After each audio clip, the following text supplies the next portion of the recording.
Так, всех приветствую на своем канале. Я решил снять видео про вот этот вот свисток на глушитель. Вот, сейчас я расскажу про размеры все и про того, как я его делал и ставил. Так вот я снял этот свисток, он вот так выглядит. Но это у всех по-разному, наверное. И вот я подумал и решил рассказать про вот эти вот размеры дырок. Это я вот взял вот такой вот саморезик простой, обыкновенный, и просверлил вот эти вот маленькие дырки.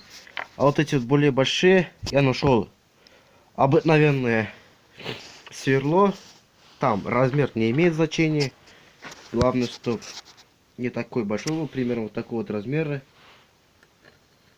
Вот. И просверлил дырки простые, наверное. А размер трубы вот этот вот я поставлю фото. И все еще спросят, вот как еще вот найти вот подходящее место в глушителе.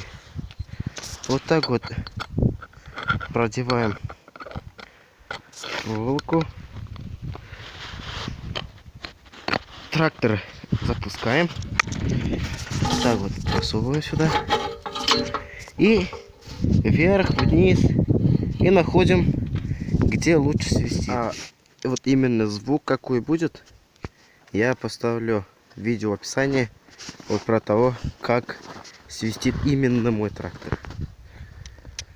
Вот так вот. Подписывайтесь на мой канал, ставьте лайки и всем пока.